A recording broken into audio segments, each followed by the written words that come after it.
Simón Bolívar lo había dicho. Los Estados Unidos de Norteamérica parecen destinados por la providencia para plagar la América de miserias a nombre de la libertad.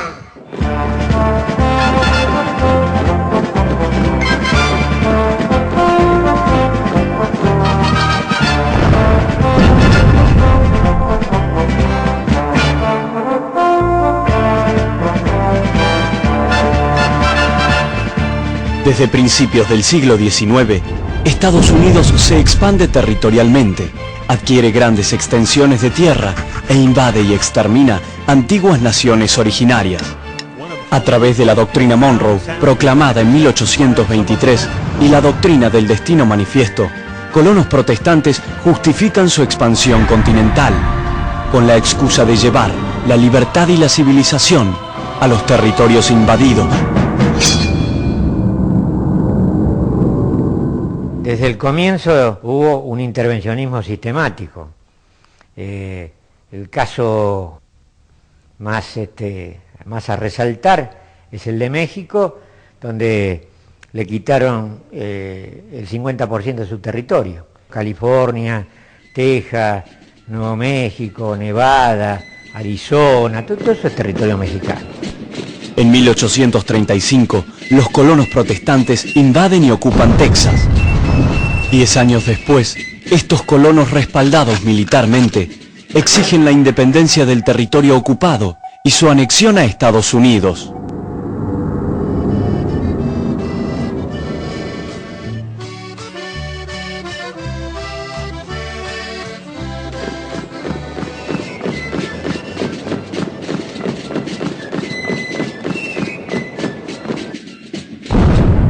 En 1848, en una nueva guerra de conquista, ocupan militarmente la capital mexicana y obligan a México a ceder la mitad de su territorio.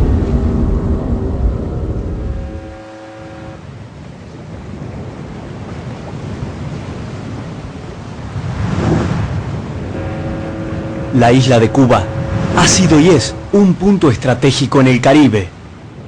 John Quincy Adams, el autor de la doctrina Monroe, vio a Cuba como un fruto maduro que tenía que caer por la fuerza de gravedad en las manos de Estados Unidos. En la guerra de independencia contra España, soldados norteamericanos intervienen al final del conflicto, ocupando militarmente la isla. En la nueva Constitución, imponen a Cuba la llamada Enmienda Platt, en realidad un tratado de anexión que permite a Estados Unidos intervenir en sus asuntos internos y montar en territorio cubano la base naval de Guantánamo. 60 años después, con el estallido de la revolución, lo único que recibirán los yanquis de su fruto maduro serán los gusanos. El Caribe era considerado por los estrategas norteamericanos como un lago interior. Se establece ahí las economías de plantación y además era el área de producción de materia prima necesaria para el abastecimiento cada vez más desarrollado de la industria norteamericana. Y así pasan los días y yo desesperado. Mientras Estados Unidos interviene en la independencia cubana, sus soldados invaden la colonia española de Puerto Rico. Con esta nueva ocupación militar, afianzan su poder en el Caribe. Años después, convierten a Puerto Rico en un protectorado, controlando sus fronteras, la moneda y las fuerzas armadas. ¿Hasta cuándo? Y así pasan los días y yo. Para el presidente de la United Fruit Company, en Honduras, una mula vale más que un diputado. Con el apoyo de infantes de Marina, estas empresas estadounidenses ocupan las tierras fértiles del norte del país y las convierten en ricos feudos privados.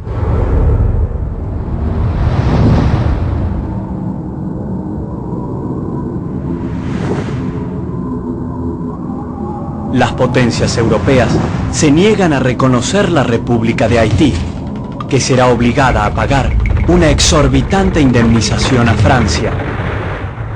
A principios del siglo XX, Estados Unidos la ocupará militarmente durante casi 20 años. Haití nunca más volverá a recuperar su antiguo esplendor, convirtiéndose en una de las naciones más pobres del mundo. En 1904, el presidente Theodore Roosevelt define a Estados Unidos como el gendarme del Caribe, justificando con esta nueva doctrina futuras intervenciones expansionistas. Desde 1850 y durante décadas, Nicaragua ha sido el país más intervenido por los estadounidenses, que buscaban la manera de construir un paso interoceánico en Centroamérica. En 1926 surge la figura de Sandino.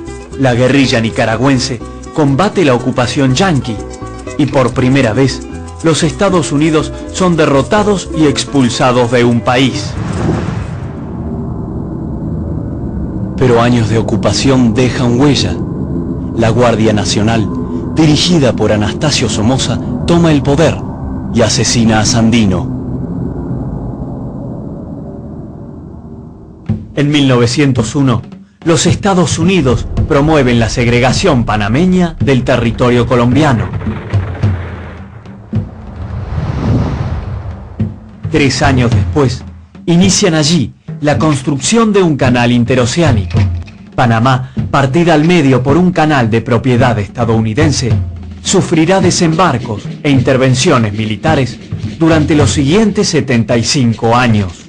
Internacionalmente, cuando eran acusados de todos los crímenes de lesa humanidad, el gobierno de Estados Unidos decía que eran democracias occidentales y cristianas que estaban defendiendo a sus países del avance del comunismo apátrida.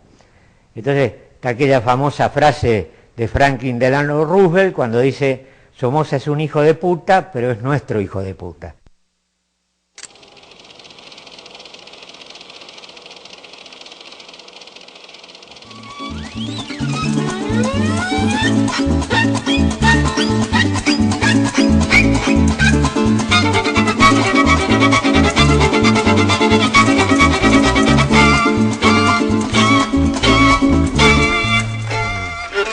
Desde 1919, las haciendas de café y cacao son abandonadas y los pozos de petróleo comienzan a poblar el lago Maracaibo.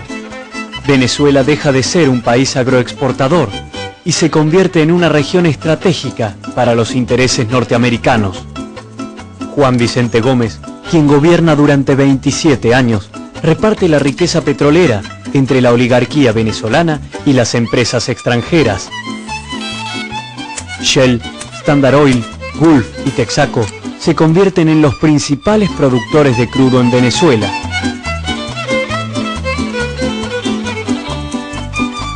Tras la muerte del dictador en 1935, los venezolanos reclaman una apertura democrática.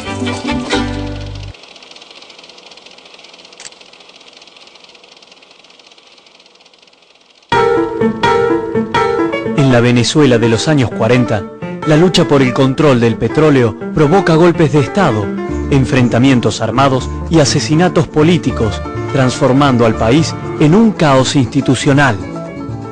Durante ese periodo, surgen 2 dirigentes políticos que influirán en la vida venezolana desde 1958. Rómulo Betancourt y Rafael Caldera crean Acción Democrática y COPEI. Estos partidos políticos serán los principales protagonistas en la segunda mitad del siglo XX.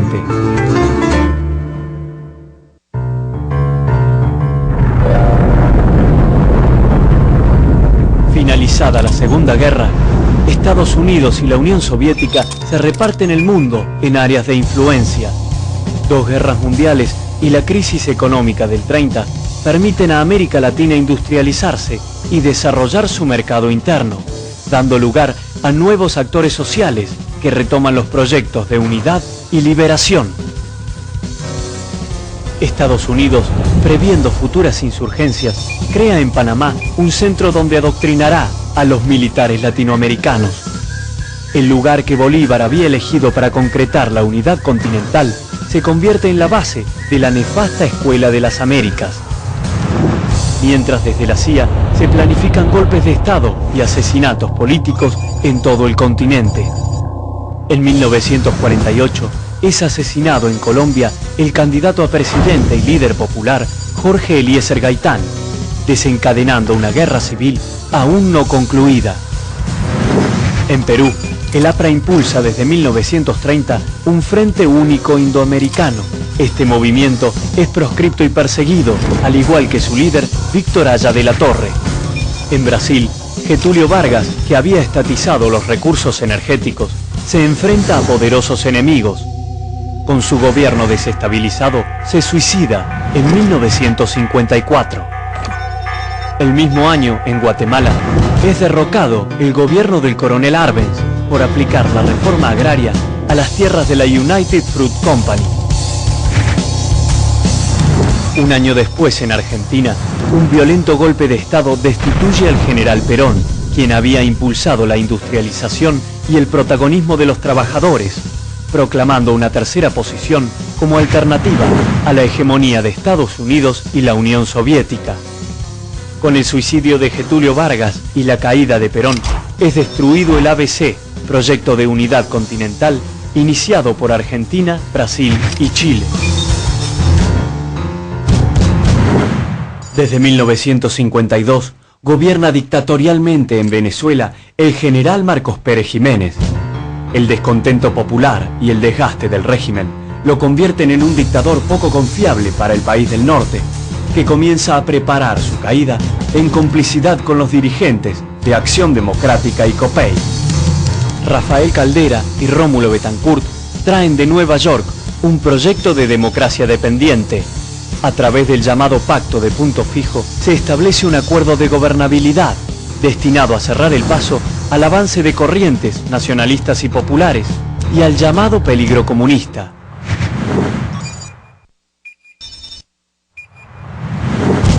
El triunfo de la Revolución Cubana en 1959 actúa como detonante de una nueva oleada antiimperialista. En todo el continente se extiende la lucha armada. Gobiernos populares, movimientos políticos sociales y organizaciones guerrilleras coinciden en el enfrentamiento al modelo imperial.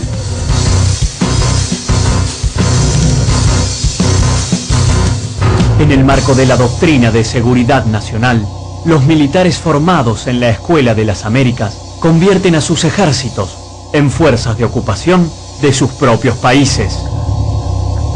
Aliados con oligarquías locales y grupos económicos extranjeros, derrocan a los nuevos gobiernos populares y exterminan a una prometedora generación de jóvenes patriotas latinoamericanos.